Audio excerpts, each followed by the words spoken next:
Hello hello ಇನ್ನ ಕೆಲವೇ ನಿಮಿಷದಲ್ಲಿ ನಮ್ಮ ಜಸ್ಟಿಸ್ ವಿ ಗೋಪಾಲ್ ಗೌಡ ಸಾಹೇಬರು ಜೊತೆಗೆ ಮಾನ್ಯ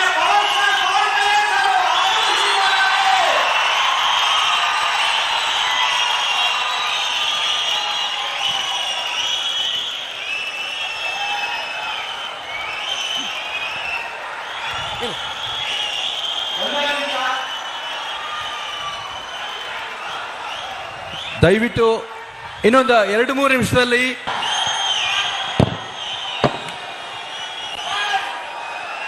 ఒక వ్యక్తి తన జీవితాన్ని ఎలా జీవించాలి, పదవిలో ఉన్నప్పుడు తన శక్తిని ఎవరి కోసం ఉపయోగించాలి, పదవి దిగాక కూడా తన గళం ఎవరి కోసం వినిపించాలన్న ప్రశ్నకు సమాధానం మన కళ్ళ ముందే నిలబడిన ఒక వ్యక్తి రూపంలో ఉంది. ఆయనే జస్టిస్ వి గోపాల్ గౌడ గారు. ఆయనకు జనసేన తరపున, ప్రజల తరపున నా హృదయపూర్వక జన్మదిన శుభాకాంక్షలు. జస్టిస్ గోపాల్ గౌడ గారు కేవలం న్యాయమూర్తి కాదు, ఆయన కర్ణాటకలోని చిక్బళ్ళాపూర్ జిల్లా పీడూరు అనే గ్రామంలో పుట్టిన ఒక రైతు బిడ్డ. మణ్ వాసన అంటాం తమిళ్లో, మట్టి వాసన, కష్టం విలువ తెలిసిన నేపథ్యమే ఆయన లేబర్ ప్రో పూర్ న్యాయమూర్తిగా మార్చింది. ఆయన డిగ్రీ అయినాక 75లో న్యాయవాదిగా నమోదయ్యారు. కానీ కోర్టుల్లో వారు అడుగుపెట్టింది కేవలం ఫీజుల కోసం కాదు, సగటు ప్రజల కోసం న్యాయం జరగాలన్న తపన.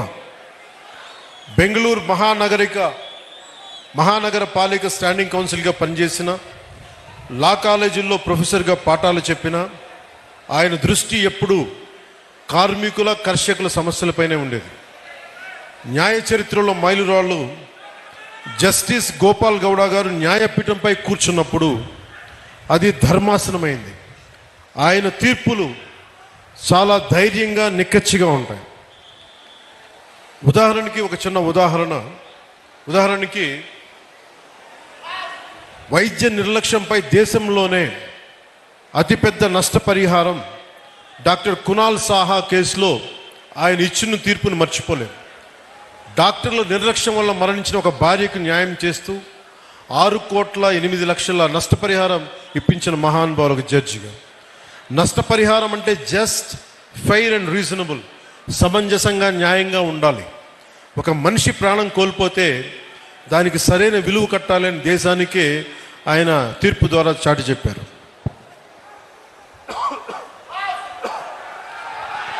కార్మికుడికి రక్షణ, ఒక హైకోర్టు తీర్పును కొట్టివేస్తూ కార్మికుడికి అక్రమ తొలగింపునకు పరిహారం బదులు ఉద్యోగం పునరుద్ధరణ, రీఇన్స్టేట్మెంట్ తప్పనిసరి అని తేల్చి చెప్పారు. కార్మికుడికి ఉద్యోగం అంటే కేవలం జీతం కాదు, అది అతని గౌరవం, అతని భద్రత నిరూపించారు. రైతు భూముల్ని ఒక రక్షకులు వారు. పాత చట్టాల పేరుతో రైతుల భూముల్ని లాక్కోవటం ఎంతవరకు ధర్మం?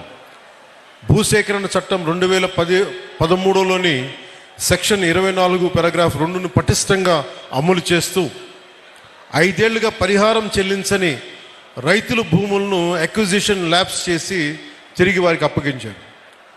రైట్ టు లైఫ్ అంటే జీవించే హక్కు, అంటే జీవనోపాధి అని, రైట్ టు లైవ్లీహుడ్ అని ప్రభుత్వాలకి చాలా సున్నితంగా హెచ్చరించారు.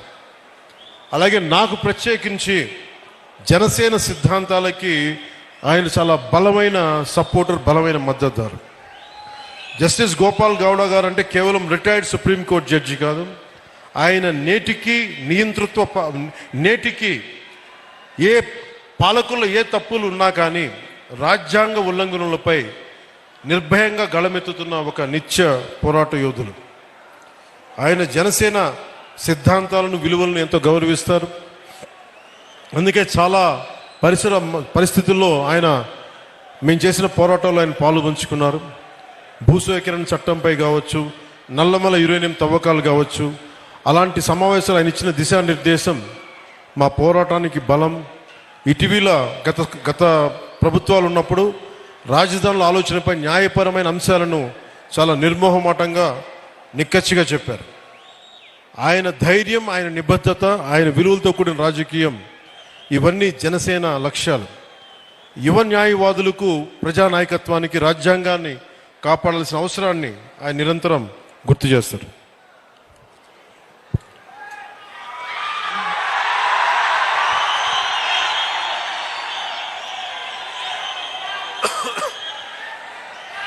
జస్టిస్ గోపాలగౌడ గారికి నాకు కామనాలిటీ ఏంటంటే యువత, మహిళలు, రైతు, కర్షకులు, అలాగే పర్యావరణం.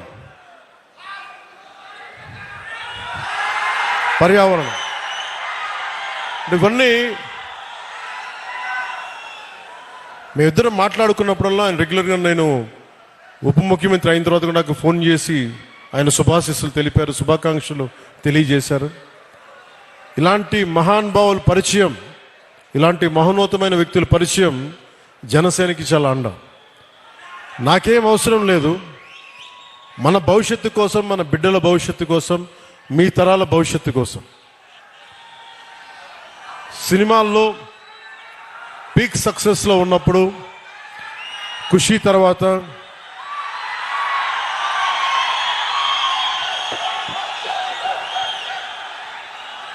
నేను ఒకటే ఆలోచించాను.